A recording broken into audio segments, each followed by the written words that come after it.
Üdvözlöm Önöket, Morvai Péter szerkesztő vagyok, ez a Hetek jegyzetrovata.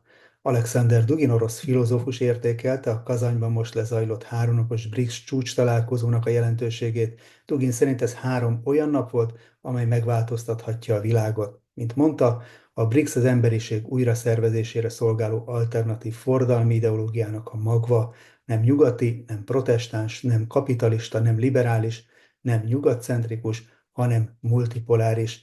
Ebből az interjúból következik most néhány részlet. Alekszander Dugin értékeli a BRICS-csúcs találkozót. Tehát ahhoz, hogy megértsük a BRICS találkozó jelentőségét, meg kell értenünk a tágabb képet arról, hogy mi is történik a világban. És a világban egy nagy változás zajlik a világrendben, a globális rendben. Még mindig létezik a nyugati hegemónia egypólusú rendszere, ami kétségbe esetten próbálja továbbra is megmenteni magát, megerősíteni a helyét. És ez az igazi oka az ukrajnai háborúnak és a közel-keleti drámai eseményeknek.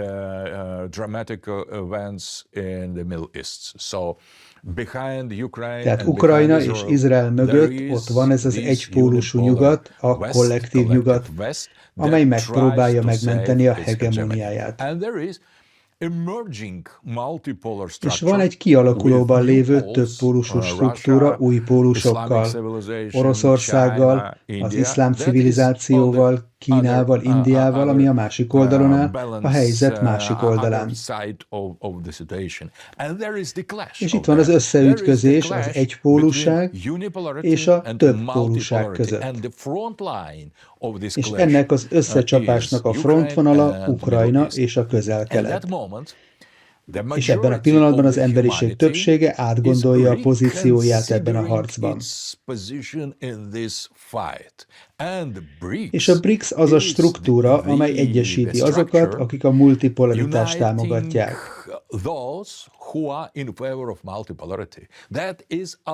Ez az alternatív emberiség, az alternatív többpólusú világrend, amely most épül az egypólusú rendszerrel szemben. És a BRICS nagyon is lehetséges, hogy egyfajta képet ad a jövőről, arról, ami lesz majd. Is a kind of image of the future, of what will be. So the BRICS Tehát a BRICS a jövő emberiségének a magja, ami a multipolaritáson alapul. És szimbolikus módon ez a BRICS találkozó Oroszországban zajlik, a multipolaritás felé való változás egyik legradikálisabb szereplőjében. Egy olyan pillanatban, amikor az ukrajnai háború nagyon radikálisan zajlik, amikor Oroszország elkezdte megnyerni ezt a háborút. És az egész emberiség, a többi, a nyugat és a többi, ez a többi most választ egy tábor, hogy maradjon, hogy az egypólusúsághoz igazodjon, és továbbra is elfogadja a nyugat hegemóniáját, vagy a többpólusúság javára változtasson tábort. Or to change the camp in favor of multipolarity. And the most symbolic a legszimbolikusabb pillanat, hogy a BRICS-hez tartozó államok vezetői Oroszországba jönnek a nyugattal való nyílt harcban. És a nyugatnak egyáltalán nem tetszik az, a nyugat nem szereti, hogy eljönnek megmutatni így a támogatásukat a politikának.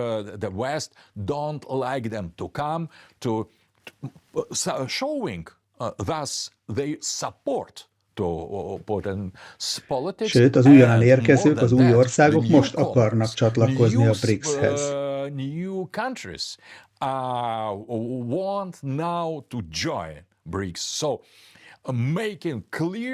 Tehát ezzel egyértelmű jelét adják a választásuknak. Úgy gondolom, hogy most, ezúttal talán az egyensúly kap talán egy kis szimbolikus súlyt, ami meghatározhatja az összes többit, mert nagyon instabil helyzetben állunk. we are in a very unstable situation, and if we add és ha a mérleg egyik oldalához adunk egy kis súlyt, az eldöntheti az egész jövőt. Mert talán a BRICS találkozó után teljes komolysággal állíthatjuk majd azt, hogy a multipolaritás már itt is van. Bár az is lehet, hogy nem, hiszen senki sem tudja a pontos pillanatot, amikor ez a váltás valóban bekövetkezik. Tehát ez a váltás valami tartós dolognak tűnik.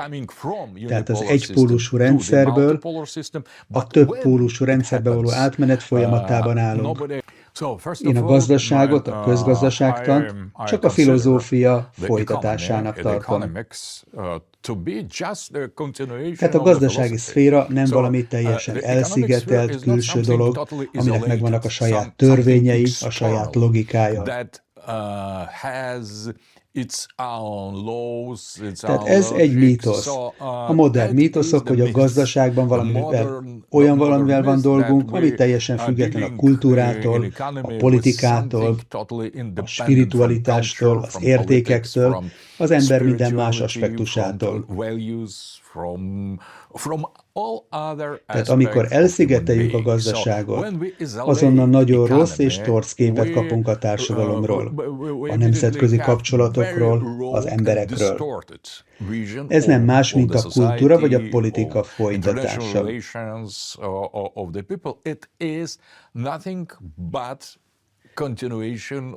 Tehát a gazdaság igenis számít, de ez nem minden.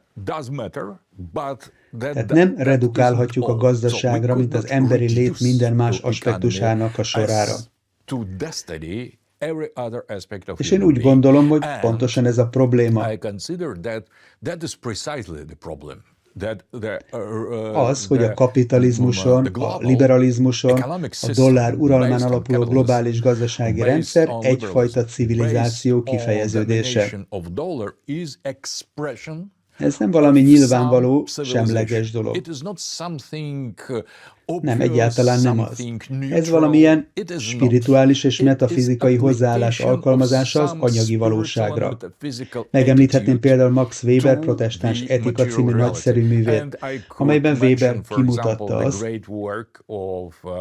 hogy a modern kapitalizmus nem más, mint a protestáns individualista etika alkalmazása a gazdaság területén.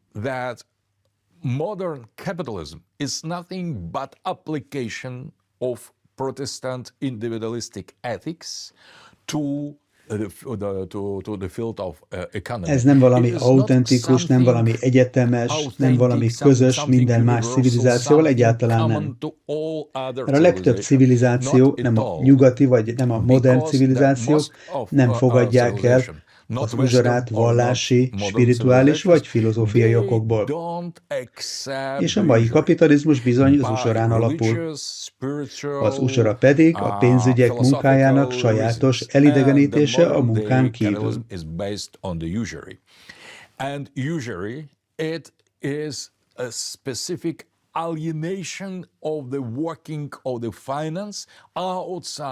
Tehát a munka mindig emberi és spekulatív, az uzsora pedig valami olyan, ami elidegenedett az emberi munkától.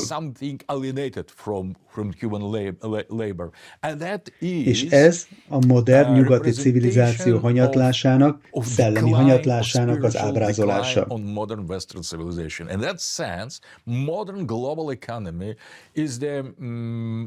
Ebben az értelemben a modern globális gazdaság ennek a globális hanyatlásnak a megtestesítője.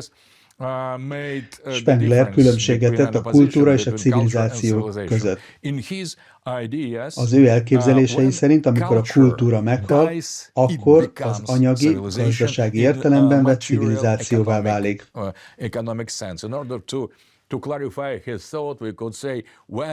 A gondolatának pontosítása érdekében azt mondhatnánk, hogy amikor az élő civilizáció meghal, akkor gazdasági civilizációvá válik. Úgy tesz, mintha mindent a piacra redukálna. És ezért nem csak a dollarizáció, nem csak a dollár imperializmus, vagy a nyugat gazdasági hegemóniája gonosz.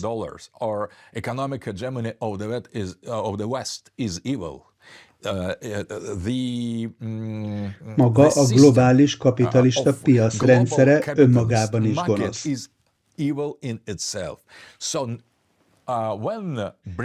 Tehát amikor a BRICS, amely csak a gazdaság területén dolgozik, és megpróbálja ezt egy kicsit egyensúlyozni, talán nem radikálisan, ezt a nyugat központú gazdasági és pénzügyi modellt, amely csak a gazdasággal foglalkozik, akkor egy sokkal mélyebb természetű konfliktusba keveredik.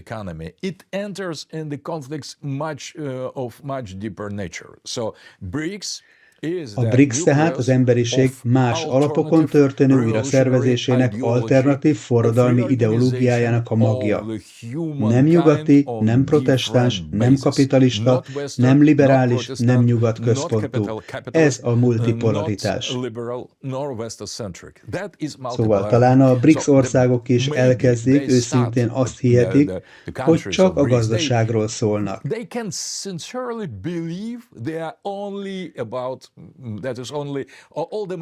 Hihetnek ebben, de ez nem változtat a valóságon. A valóságban ez valami sokkal mélyebb, mert ez egy folyamatos forradalom a modern, nyugati, kapitalista, liberális rendszer globális uralma ellen. És ez egy teljesen más dolog. Nem hiszem, hogy a BRICS népe ma készen áll arra, hogy ezt felismerje, elfogadja, hogy tudatosan kialakítsa ezt a fajta megosztottságot.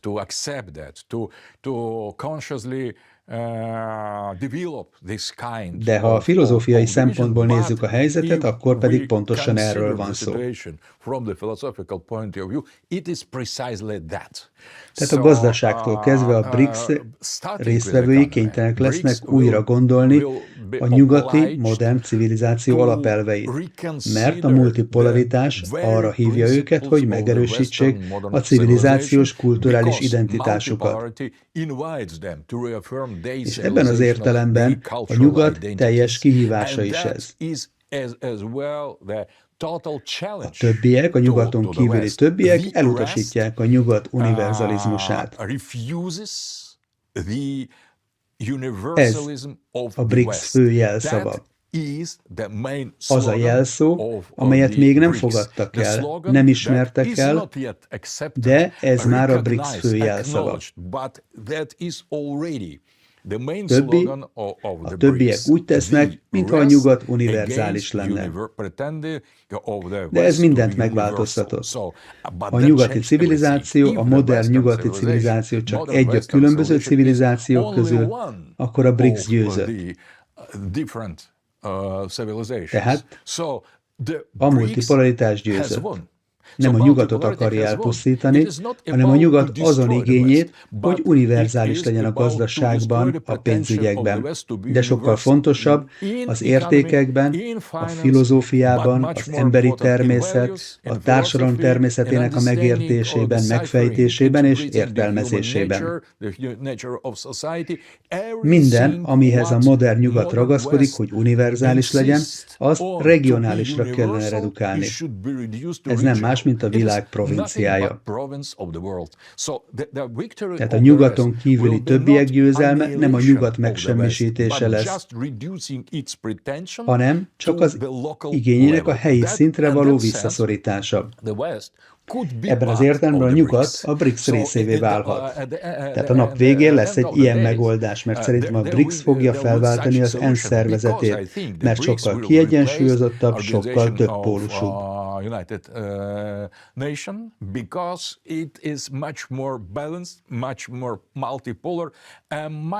A BRICS rendszer, mint a multipolaritás magja, jobban illeszkedik a világrend jelenlegi állapotához.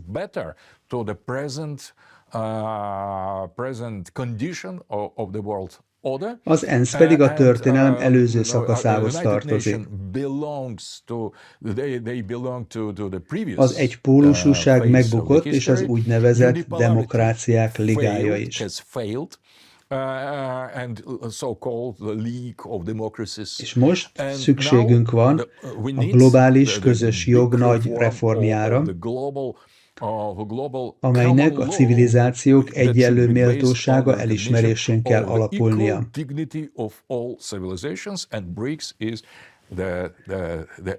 A BRICS-nek még nincsen egységes álláspontja semmiről. Has not unified position about anything. So I think there is no Tehát szerintem nincs olyan válság, nincs olyan konfliktus a világban, amelyben a BRICS államai ma egyet tudnának érteni. The states of BRICS could agree. Túl messze van ez a híd ahhoz, hogy idáig eljussunk.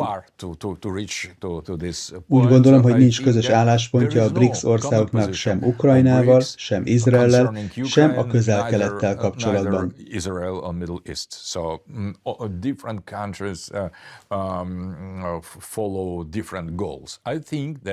Tehát a különböző országok különböző célokat követnek. Úgy gondolom, hogy a legfejlettebb politikai elképzelés Oroszországban van jelen, amely a multipolaritásnak próbál formát adni. Úgy gondolom, hogy más országokkal összehasonlítva maga a multipolaritás eszméje itt sokkal fejlettebb. Én személy szerint 2 könyvet írtam, amelyeket teljesen a multipolaritásnak szenteltem, és ezt sok nyelvre lefordították.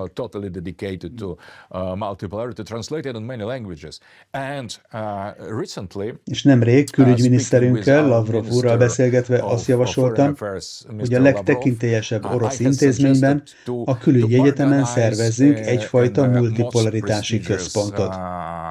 A Russian institution, University of Foreign Affairs, a kind of center. A miniszter úr aláírta a levelet ennek az intézménynek, ennek az egyetemnek az igazgatójához, Torkunovhoz, és a válasz nagyon-nagyon kedvező volt, azt hiszem.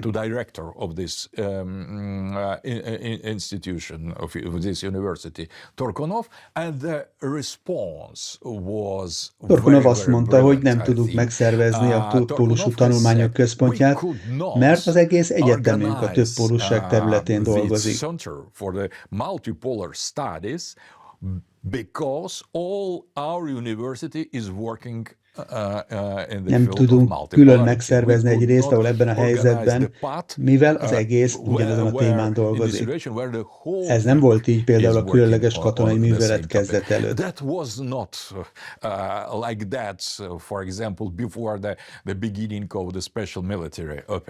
Nincs okom arra, hogy ne higgyek az egyetem vezetőjének. Ez nagyon jellemző. Oroszország ugyanis a többpólusú út mellett döntött. That is very characteristic. Russia has decided to go multipolar way.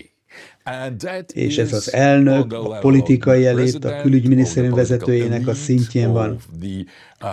És azt hiszem, hogy minden felelős értelmiségi és szakértő Oroszországban most a multipolaritást védi. I think all responsible intellectuals and experts in Russia now are Oroszország tehát előre haladott állapotban van. A másik nagyhatalom, amely a BRICS-hez tartozik, és amely szintén ugyanezen az úton halad, de óvatosabban, ez Kína. Kínában is vannak olyan központok, amelyek a multipolaritást fejlesztik. Mások pedig megpróbálják a multipolaritást a kínai érdekekhez igazítani. Ez még nem dőlt el, azt mondanám. Irán nagyon-nagyon lelkesen támogatja a multipolaritást szintén a maga számára. Ez a létük oka, hogy Iránhoz tartozzanak-e vagy sem. Ez közvetlenül attól függ, hogy a világ multipoláris vagy unipoláris.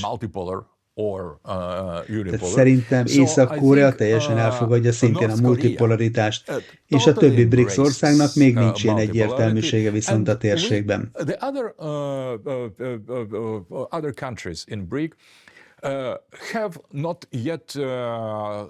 De beszéltem nagyon befolyásos személyekkel Indiában, akik közel állnak Modihoz, és ők elfogadják a multipolaritást.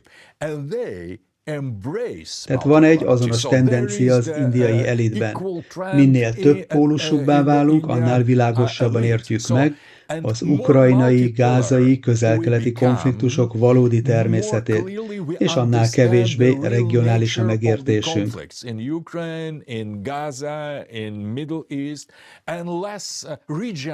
Tehát a multipolaritás egy alternatív globális vízió, mert azoknak, akik a multipolaritást támogatják, minden nem számít. Minden konfliktus, minden ellentmondás, minden háború, minden népirtás, vagy bárhol is történjen, közvetlenül érinti azokat, akik multipolaritásban gondolkodnak.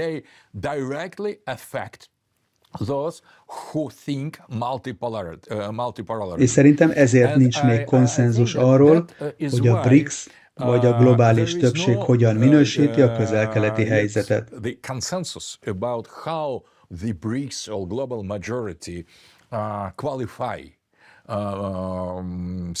De úgy gondolom, hogy minél fejlettebbek az államok és az országok ebben az irányban, annál inkább a palesztinok radikális támogatását, az ellenállást és Irán álláspontját választják, és annál inkább ellenzik a nyugati hozzáállást a térséghez. De ez egy folyamatos folyamat. És úgy gondolom, hogy még nem állunk készen arra, hogy egy közös álláspontról beszéljünk.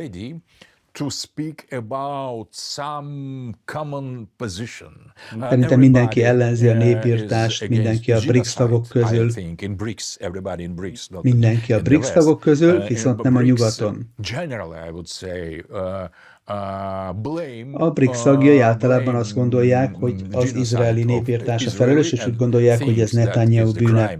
De nem mondhatjuk, hogy ez egy általános, egyértelmű álláspont lenne. Clear position. Maybe we should wait until the end of the meeting in Kazan, tehát meg kellene várni a kazanyi találkozó végét, és talán egyfajta lépést tesznek előre, talán még nem.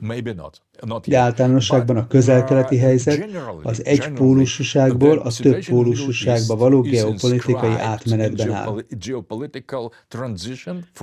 Izrael politikája az egypólusúság védelmére épül. A washingtoni liberális globalisták megbízottjainak tekintik magukat.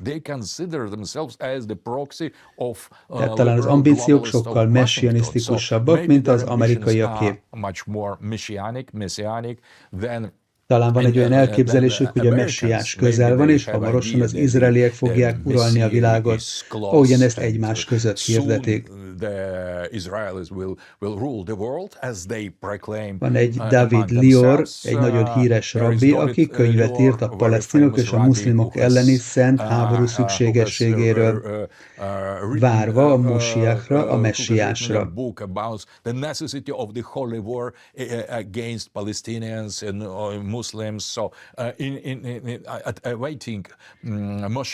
De úgy gondolom, hogy az ilyen szélsőséges nézetek, amelyek nagyon népszerűek Izraelben, csak regionális adaptációi Izrael valódi geopolitikai küldetésének, amely kétségbeesetten próbálja megmenteni a nyugat globális hegemóniáját. Így azt képzelhetik, hogy az egész emberiség előtt járnak, de valóságban ők csak a nyugati imperializmus egyik helyettesítői a közel-keleten. És ez Izrael valódi oka nagyon fontos, mert előbb-utóbb kiderül, és szerintem a világ többpólusú többsége ezt elutasítja és kritizálja. It will be open and discovered, and I think reject and criticized, and that is not only just ez a NATO test nélkülivé válásának a kezdete.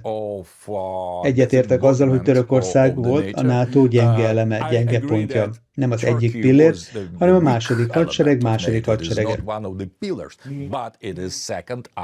És ha a NATO állam a NATO második hadseregével úgy dönt, hogy csatlakozik egy alternatív szervezethez, amely még nem alakult ki katonailag, nem egyfajta tengely, de mégis egy alternatív világkép.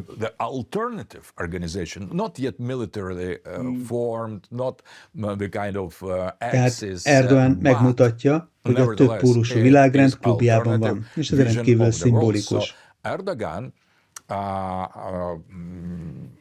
is showing, but that he is on the multipolar world order collapse. Tehát úgy gondolom, hogy a nyugatnak és a NATO-nak szerintem nagyon aggódnia kellene emiatt. Mert ez a rendszerük pusztulásának a kezdete. Mert nem csak a nyugat egyfajta vonzó pólus most. Tehát a szemünk előtt jelenik meg a vonzás új pólusa. Attracting pole now. So there is appearing under our eyes. És a BRICS nem csak Oroszország, nem csak Kína, hanem a BRICS általában.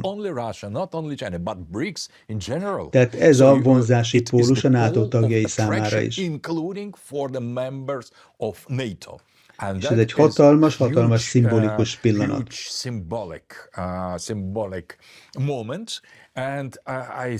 És azt hiszem, hogy Erdogan meg tudja ezt indokolni, mondván, hogy nem csak Oroszországért vagy Kínáért vagyok, hanem Indiáért is, amely magát a nyugat hazugságának tartja. Tehát nem lépek át néhány határt, néhány vörös vonalat, de mégis ez a multipolaritás fokozatos, kúszó győzelme. Nem radikális, nem, ahogyan is mondta, hogy megnyitja a szociális szolgáltatásokat, és aztán rájön, hogy nincs több NATO, nincs több dollár, nincs több amerikai hegemónia, de ez egy folyamatos rend mindezeken a szinteken. Tehát ők mindenhol és mindent elveszítenek, mi pedig mindenhol és mindent nyerünk. Egy kulcskérdés, mert Afrika már jelen van két országgal, a szubszaharai Afrika Etiópiával, ami nagyon különleges, és a dél-afrikai köztársaság, amely bizonyos értelemben Afrika legjobb része, mert ez az ország megvívta a nagyon nehéz harcot, az angol-szász hegemónia és az imperializmus elleni háborút, és meg is nyerte ezt.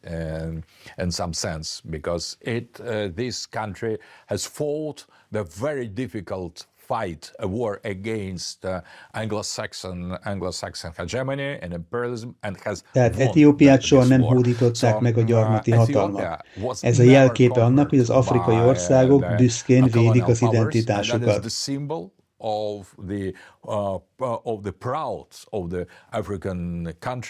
Egyébként Etiópia keresztény ország, monofizitákkal, nagyon régi keresztény hagyománnyal rendelkezik. Úgy gondolom, hogy a többi ország, akik most csatlakozni akarnak a BRICS-hez, Afrika egy másik részét képviseli. Nyugat-Afrika, Mali, Burkina Faso, Közép-afrikai köztársaság, Nigéria. Nigéria, Afrika óriása, nagyon erős, nagyon gazdag, a legmagasabb szintű kultúrával rendelkezik. Nigéria az egyik legfejlettebb kultúra egész Afrikából, a Yoruba ország. És a többi afrikai nép megmutathatja, hogy csatlakozni akar a BRICS-hez, megmutatja, hogy a több pólusú világrend pólusává akar válni, nem pedig elszigetelődve. Egyetlen afrikai ország sem tehetne most úgy, minthogyha ő lenne a pólus.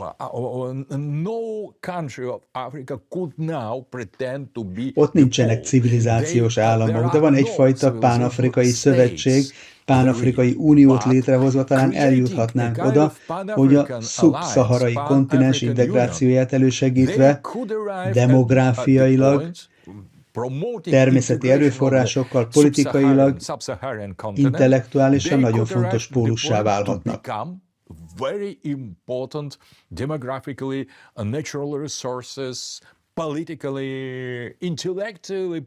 Nem szabad alábecsülnünk az afrikai embereket. Teljesen fel kell hagynunk a gyarmati módon való hozzáállással, mivel a brit, a francia és belga gyarmatosítók egyfajta embertelen lényeknek ítélték el őket.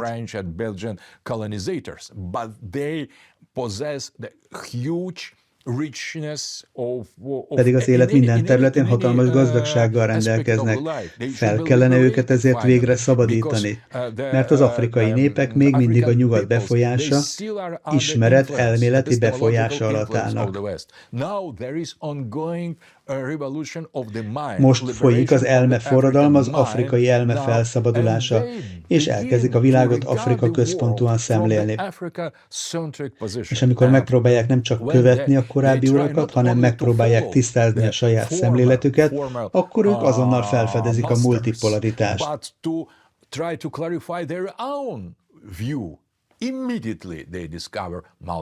És ez a globális tudatosság Afrika geopolitikai tudatosságának a növekedése, az afrikai vezetők felelősségének a megértése, hogy újra egyesítsék a kontinensüket, és virágzó, független civilizációval alakítsák. Mindez világosan megmutatkozik abban a követelésükben, hogy a BRICS részei legyenek, mert a BRICS részévé válni azt jelenti, hogy részt vesznek a jövőben, és követik a nyugat által még mindig javasolt posztkoloniális irányvonalat, ami ugyanaz, mint elismerni a múltból való függőséget. Post-colonial line still proposed by the West, it is the same as to recognize its dependence from the past. Tehát most szükségünk van, már most megfigyelhetünk egy új fordulatot, a dekolonizáció új ciklusát. Én ezt mély dekolonizációnak nevezem. Formális szinten dekolonizálnak, de a tudatukban még mindig gyarmatosítottak maradnak. Most az afrikai elmék felszabadítására és identitásuk teljes felülvizsgálatára van szükség, mert a legtöbb afrikai ország még mindig a volt gyarmati hatalmak által javasolt mesterséges identitással küzd. Proposed by ex-colonial. Most el kell kezdeniük magukat afrikaiaknak gondolni, büszkének lenniük arra, hogy afrikaiak. És azonnal, amikor ezt elkezdik, akkor felfedezik azt, hogy ki és mi a mi szövetségesünk.